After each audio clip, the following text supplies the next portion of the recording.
कैसे हैं? उम्मीद करता हूँ कि अच्छे ही होंगे। और हमारे चैनल पर अगर पहली बार आए हैं तो मेरे चैनल को सब्सक्राइब कीजिए, लाइक कीजिए, शेयर कीजिए और बेल आइकन दबाइए, जिससे नोटिफिकेशन जब भी मैं वीडियो डालूँ आपके पास जल्द से जल्द पहुँच जाए और कोई भी मतलब लेसन मिस ना हो। तो देखिए, तो आज हम लोग पढ़ेंगे use of shall be and will be का प्रयोग। ठीक है, तो बनाने का नियम जानेंगे, उसके बाद फर्स्ट पर्सन में क्या लगता है, सेकंड पर्सन में क्या लगता है वो जानेंगे, फिर एग्जाम्पल देखेंगे ट्रांसलेशन के, किस तरह से बनते हैं किस तरह से नहीं बनते हैं। तो आइए आगे बढ़ते हैं और बनाने के नियम से देखते हैं। तो कहेगा देखिए कि जिस वाक्य के अंत में गा गे गी हो और वाक्य के भाव से स्पष्ट हो कि दी गई स्थिति भविष्य में अस्थायी रूप से बनी रहेगी। कहने का मतलब यह है कि कह रहा है कि जिस वाक्य के अंत में गा गे गी हो और वाक्य के भाव से यह स्पष्ट हो कि दी गई स्थिति जो है भविष्य में ऐसा ही बनी रहेगी। जैसे कहने का मतलब जैसा अभी अभी है तो और आने वाले समय में है वैसा ही रहेगा। जैसे अभी मैं हूं, आने वाले 10 दिन बाद ऐसा ही रहेगा।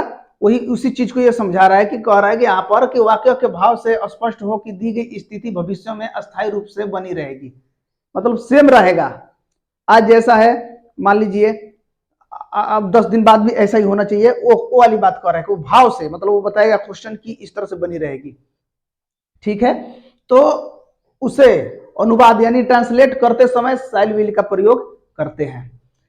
तो शैल विल का प्रयोग करते हैं। अगर समझ में नहीं आया हो तो आप लोग एक बार फिर से सुन लीजिए। देखिए, कहता है जिस वाक्य के अंत में गा गे गी हो और वाक्य के भाव से स्पष्ट हो कि दी गई स्थिति भविष्य में अस्थायी रूप से बनी रहेगी, तो उसे अनुवाद करते समय शैल विल का प्रयोग करते हैं। तो सामान्य रूप से देखिए, आई और वी के साथ शैल बी और अन्य सभी सब्जेक्ट के साथ विल बी का प्रयोग करते हैं। इसका कहने का मतलब यह है कि फर्स्ट पर्सन के साथ शैल बी का और सेकंड और थर्ड पर्सन के साथ विल बी का प्रयोग होता है। तो चलिए, फर्स्ट पर्सन क्या है वो भी मैं बता देता हूं। आई वी माने फर्स्ट पर्सन यानी एक आदमी को बोध कराएगा। यू यानी द्विवचन, मतलब दो लोगों को बोध कराता है। थर्ड पर्सन यानी बहुवचन, बहुत लोगों का बोध कराएगा। जैसे ही सी इट नेम, तो ये सब थर्ड पर्सन में आता है। आइए हम लोग एग्जाम्पल की तरफ बढ़ते हैं और देखते हैं। देखिए, जैसे कह रहा मैं खुश रहूंगा, कह रहा है कि अभी मैं खुश हूं और बाद में भी खुश रहूंगा, तो ये बनेगा आई शैल बी हैप्पी। फिर कह रहा है कि मैं तैयार रहूंगा, आई शैल बी रेडी। हम लोग भूखे रहेंगे, तो कह रहा है कि वी शैल बी हंग्री। तुम उपस्थित रहोगे, यानी भविष्य की बात बता रहा है। तो कह रहा है कि you will be present. Sita बीमार रहेगी, सीता विल बी इल। और वे लोग ईमानदार रहेंगे, दे विल बी होनेस्ट। वह भूखा रहेगा, ही विल बी हंग्री। तो देखिए, जिस तरह से बनाने का नियम बता रहा है सेम टू सेम उसी तरह ये सारे क्वेश्चन बन रहे हैं, ट्रांसलेशन बन रहे हैं। अगर आपको जो क्वेश्चन समझ में नहीं आ रहा है तो आप उसे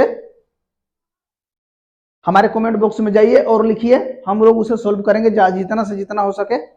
और आप लोग थोड़ा इसे ध्यान से पढ़िएगा, ध्यान से समझिए और आगे लेसन बनाइए। इस तरह के क्वेश्चन जितने भी आते हैं तो और आइए हम लोग इसके बाद अभी दूसरा लेसन इसमें भी है शैल विल का प्रयोग, उसे नोट्स में करते हैं। समझ गए? हम लोग अभी पढ़ते हैं नोट में देखेंगे कि इसमें आई के साथ विल लग रहा है तो कैसे लग रहा है, और वी के साथ शैल लग रहा है, क्योंकि इसमें से सेम उल्टा हो गया है, तो इसे हमें समझना बहुत जरूरी है, इंपॉर्टेंट है। तो देखिए क्या कह रहा है, जिस वाक्य में प्रतिज्ञा और दृढ़ निश्चय का भाव रहता हो तो उसे अनुवाद करते समय आई वी के साथ विल बी तथा you he see it name they के साथ शैल बी का प्रयोग करते हैं। यानी कहने का मतलब यह है कि फर्स्ट पर्सन के साथ इसमें उल्टा, सेम उल्टा है, विल बी का तथा सेकंड तथा थर्ड पर्सन के साथ शैल बी का प्रयोग करेंगे अनुवाद करते समय। तो देखिए, पहले में क्या था, जिसमें आई के साथ शैल बी लगता था, उसमें क्या था कि देखिए उसमें अस्थायी रूप से जो भविष्य में स्थिति है ना वो बनी रहती थी। और इसमें क्या कह रहा है, दृढ़ निश्चय और प्रतिज्ञा। देखिए हमें यहीं पर कंफ्यूज हो जाते हैं लोग, यहीं पर क्या होता है, बच्चे कंफ्यूज हो जाते हैं कि कहां पर आई के साथ कब शैल लगेगा और शैल भी लगेगा और आई के साथ कब विल भी लगेगा। इस पे हमें थोड़ा ध्यान देने का वो है, जरूरत है। तो इसके वजह से आइए हम लोग देखते हैं, क्योंकि देखिए कह रहा है कि मैं अवश्य तैयार रहूंगा। दृढ़ निश्चय मतलब इसने प्रतिज्ञा कर रखा, मैं बन के ही रहूंगा। अवश्य मतलब मैं तैयार ही रहूंगा, तुम आओ। किसी को कह रहा है कि मैं अवश्य तैयार रहूंगा, किसी ने पूछा कहीं चलना है तो उसके लिए ये बोल रहा है कि मैं अवश्य तैयार रहूंगा। वो मतलब इसका मतलब ये हुआ कि वो मतलब तैयार ही रहेगा, वो गायब नहीं रहेगा। ठीक है, तो हम बनाएंगे इसे आई विल बी रेडी। ठीक है, अब नेक्स्ट क्वेश्चन देखते हैं। देखिए वे लोग अवश्य उपस्थित रहेंगे। देखिए ये कह रहा ना, वे लोग अवश्य उपस्थित रहेंगे, यानी वो कहीं भी मतलब सभा हो, चाहे स्कूल हो या कॉलेज हो, वहां पर वो मतलब जाएंगे ही जाएंगे, उसका ये कह रहा है। तो दे शैल बी प्रेजेंट। देखिए ये थर्ड पर्सन है ना, और ये फर्स्ट पर्सन है, तो इसमें सेम उल्टा हो गया है। पर अगर तुम अवश्य तेज होगे, ये देखिए सेकंड पर्सन, तो तुम यू लगेगा तो यू सेकंड पर्सन में आता है, तो कर तुम अवश्य तेज होगे, एकदम गारंटी है। कहने का मतलब ये है, देखिए क्या अगर प्रतिज्ञा ले रखा है, प्रतिज्ञा उसी का मतलब गारंटी है, दृढ़ निश्चय सेम ही है। तो कह रहा है कि तुम अवश्य तेज होगे, तो यू शाइल बी इंटेलिजेंट, मैं अवश्य संतुष्ट रहूंगा। आई विल बी सेटिस्फाइड, कह रहा मैं एक डॉक्टर अवश्य बनूंगा। यहाँ पर भी कह रहा है कि मैं एक डॉक्टर अवश्य बनूंगा, तो देखिए I will be A doctor. तो इससे हमें यह होता है। और नेक्स्ट क्वेश्चन जो इसके ही पार्ट था दूसरा, जो उसमें हम लोगों ने समझाया था कि आई के साथ साइल बी का प्रयोग हो रहा था। अब यहाँ पर देख रहे हैं कि आई के साथ विल बी का प्रयोग हो रहा है, वहां पर दे के साथ विल बी का प्रयोग हो रहा था, और यहाँ पर साइल बी का प्रयोग हो रहा है। तो इस तरह से हम समझे, हमें समझना है। और समझ में नहीं तो वीडियो बार बार देखिए। इसलिए अब वीडियो पे आए हैं तो लाइक कर दीजिए, शेयर कीजिए, और लास्ट तक वीडियो वॉच करने के लिए थैंक यू।